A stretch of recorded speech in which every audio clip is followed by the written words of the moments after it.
Today we're going to test what happens if we give infinite resources to different races. We'll have humans, orcs, elves, and dwarves evolving and competing against each other to find out which one turns out to be the most powerful race. This time we'll be using a square map that I've divided evenly into 4 quadrants. In the top left we'll place the grass biome, in the top right the savanna biome, in the bottom left the permafrost biome, and finally in the bottom right the jungle biome. With the map ready, we move to the first quadrant where we'll drop 2 humans. Then we head over to the savanna to place 2 orcs, add 2 dwarves in the permafrost biome, and lastly 2 elves in the jungle. Once that's done, we hit play and let them start exploring their surroundings while vegetation begins to generate. Not that they'll need too much of that, since now comes the most important part of the experiment. After renaming each kingdom and giving them a distinctive color, we head into the settings section, where we need to tap the hamburger menu 11 times to unlock a hidden tab. In that menu, we scroll down until we find the option to grant cities infinite resources. We activate that option and then jump back to the kingdoms. It's worth clarifying that even though they have infinite resources, this doesn't mean they can immediately start forging adamantine armor or putting up ultra-modern buildings right from the start. They first need to acquire the knowledge required. On top of that, they still have to discover the actual resources and minerals needed for those upgrades. However, once they gain that knowledge, or for example discover an adamantine deposit,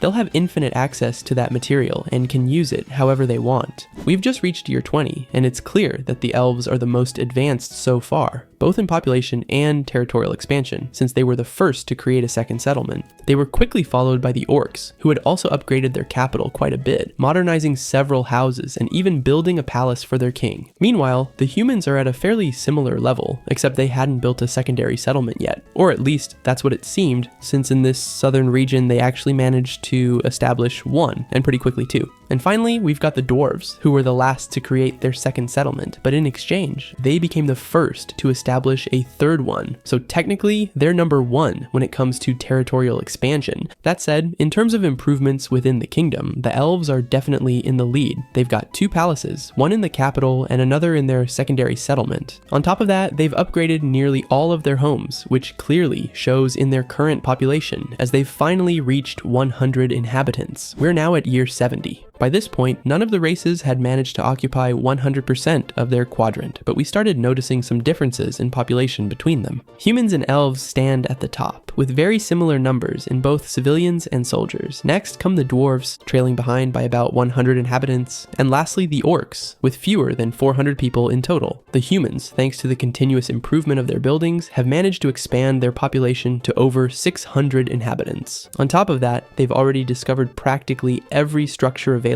It's clear they have mills, as well as these massive castles that almost certainly house a huge number of people. However, when it comes to soldiers, the humans are in bad shape. They don't have proper weapons, and their military organization leaves a lot to be desired. Even so, the rest of the kingdom looks solid and continues to grow. The orcs, who still hold the lowest population, are facing several problems with the local wildlife. Since they're based in the savanna, they're constantly competing with wild animals for territory, and that directly hurts their population growth. I've also noticed that they prioritize building mills way more than necessary, which doesn't seem like the smartest choice, considering that just one would already give them unlimited wheat. And if that wasn't enough, they're also being harassed by the monkeys living on the edges of the jungle, who keep throwing feces at them from the other quadrant. Interestingly, these monkeys don't attack the elves, probably because of the strong connection the elves have with nature. This harmony is also reflected in the design of their kingdom. They haven't built a single road, unlike the other civilizations. And lastly, the dwarves, who during this period managed to surpass the elves in population, became the first to establish formal religions within their territory. We can see several churches built across their land, which could benefit them culturally. However, when it comes to their army, their situation is pretty much the same as the others. No real improvements yet. That's understandable though, considering not even a century has passed. It's normal for military progress to still be limited at this stage. We've just hit the 300-year mark since the experiment began, and the first thing that really stands out is the size of the elf population, over 1,900 inhabitants. That gives them a massive lead over both the dwarves and the humans, while practically doubling the orcs' numbers. And that's not even counting the fact that they've got nearly 1,000 soldiers ready for action. We can see how they've made some crucial advances, like upgrading their mines and building several barracks spread across the kingdom, which has allowed them to strengthen their army. Chances are, before long, they'll also start modernizing their homes so they can house many more families race. There's also a slight improvement in their military equipment, although considering the year we're in, I'd still say they're a bit behind in that department. The dwarves, meanwhile, have also renovated part of their buildings, including what look like fully modernized training barracks. In fact, and this completely slipped past me, they've just managed to surpass the elves again, adding more than 1,000 inhabitants in only a few months since our last check. That's something I definitely wasn't expecting. The humans, who've stayed relatively stable during this period, still don't show any modern upgrades in their constructions. Although up here in the north, I can see they've begun the first major improvement in their kingdom, a palace that's currently under construction. And lastly, the orcs. In their case, I don't see any real upgrades in their buildings, unless this one happens to be one of their modern structures. The important thing here is that most of the civilizations are now reaching the modern era, which means we're about to see exponential population growth over the next few centuries. Finally, we've hit the first millennium since this experiment began. At this point, the elves are still dominating, holding on to first place just as they have for practically the entire simulation, now surpassing 4,000 inhabitants and fielding more than 2,700 soldiers. Absolutely insane numbers, and the closest to them are the dwarves with 3,400 inhabitants and nearly 1,700 soldiers, but even then, they're still trailing by 1,000 soldiers compared to the elves. All of this rapid growth comes down to the fact that they've upgraded almost all of their buildings,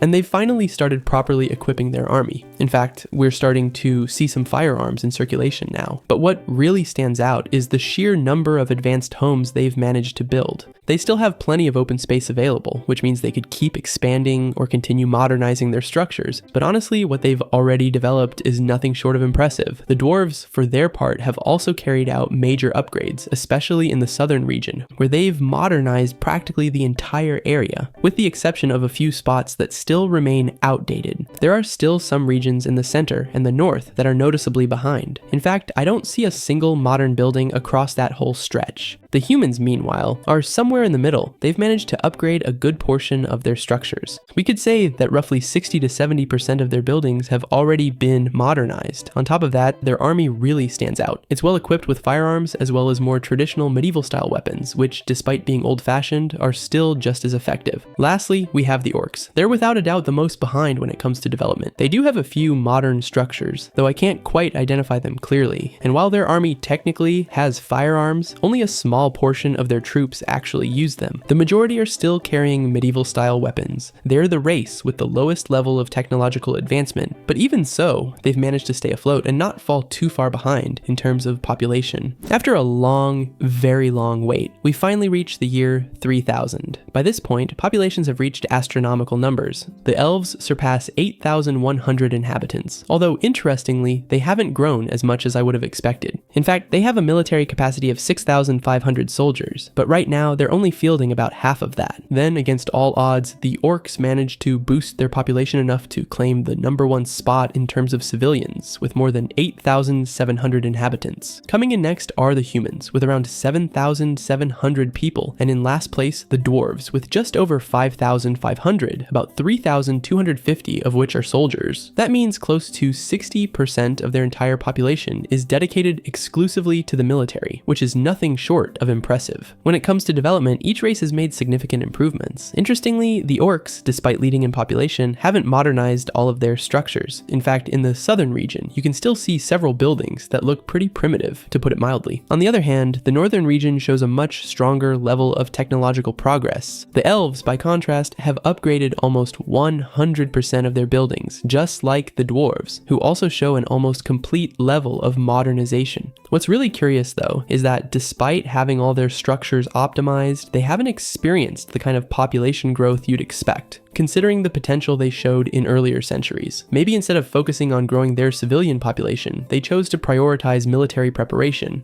And finally, we have the humans, who still haven't reached full modernization. In fact, there are several clearly underdeveloped areas in their territory, so I'd estimate that around 85 to 90% of their buildings have been upgraded. Either way, it was time to tear down the wall and kick off the great battle. Once the barrier collapsed, and after making sure all the kingdoms hated each other enough to spark total war, we quickly quickly saw the orcs split up strategically to attack both the elves and the humans. Meanwhile, along the border with the dwarves, the humans tried to push forward but were firmly held back. On the front between the elves and the orcs, we could see a constant offensive coming from the orc kingdom. And up north, they had already pushed dangerously deep into human territory, where the defenders were doing everything they could to stop the advance. But it wasn't easy at all. Not even 2 years had passed since the conflict began, and the elves had already lost a huge portion of their population, while the orcs themselves were also taking heavy military losses. The dwarves, on their side, seemed to have gained the upper hand against the humans on that front, while in the center of the map, one of the orc villages had been completely wiped out by the war. Up north, the situation for the humans was more or less the same. They were losing a large number of buildings. Meanwhile, along the border with the dwarves, it was inevitable that they lost part of their territory. Outraged by this conquest, the humans decided to strike back, destroying the very buildings they had built centuries earlier, until they finally managed to retake the area. So far, the humans are the most heavily affected. They've lost almost their entire army compared to their initial strength. And not only that, but they're also being invaded by the orcs, who nearly neglected the south of their own kingdom, which almost ended up falling into the hands of the elves. On the border with the orcs, the elves also began losing territory. However, they quickly fought back, managing to drive the invaders out of the region. The village was left completely in ruins, but at least it didn't fall under orc control. They also lost a small stretch of land along the dwarf border, though that loss was minimal and didn't cause any significant damage. After a few years, the humans suffered another attack from the dwarves, who managed to conquer a region located in the center of the map. And not only that, but they soon turned their focus on the elves, taking over yet another area and directly threatening their capital. They took advantage of the fact that the elves had lost a huge portion of their army, and that their population had dropped to around 1,600 inhabitants. The humans managed to hold off their advance, but not for long. Shortly after, the dwarves launched a new offensive and successfully conquered it. With all their efforts concentrated on holding the only region they still controlled, the humans pushed their army against the dwarves' front and quickly wiped them out, expelling them completely from that area. On the other side of the map, the elves were fighting desperately to avoid being conquered by the orcs. But unfortunately, they couldn't resist, and ended up losing their capital as well. The elves were waiting for their chance to retake the capital, trying to wrest it back from the orcs. Meanwhile, the orcs took advantage of the humans' weakness to launch a massive attack aimed at completely wiping out what was left of their army. The dwarves didn't let the opportunity slip either. They sent their troops to the front against the humans, hoping to conquer their territory. And just when it looked like they were about to succeed, the humans resisted once again. Even without an army left, and practically doomed, they refused to give up their land so easily. By this point, the orcs had already conquered nearly the entire elven quadrant, confining them to a small area in the south. As for the human kingdom, when it seemed inevitable that the orcs would occupy the region, since they already had a considerable army stationed there, they chose to burn everything down instead, destroying every single structure and killing every last human who was still alive. Only a single human survived, hiding out in the wheat mills and trying to stay unnoticed. At first, it seemed like his strategy was working. He even managed to slip away toward the north, but unfortunately, his fate was already sealed. Meanwhile, in the elves' quadrant, the orcs followed the exact same procedure they had used against the humans: total devastation. They wiped out every structure and annihilated the last elf left alive, but they didn't stop there. Once those two races were eliminated, the orcs immediately set their sights on the dwarves, taking advantage of their overwhelming numerical superiority. The dwarves barely had 150 inhabitants, while the orcs had over 1,000. So they launched an offensive from several fronts, quickly conquering both the capital and the southern region of the kingdom, confining the dwarves to a tiny city on the edge of the map, just like what had happened to the other civilizations before them. True to their style, they carried out the exact same procedure. They destroyed every last building and eradicated every single dwarf that remained alive. And that's how the orcs completely conquered the world, wiping out every race that stood in their way on their path to total domination.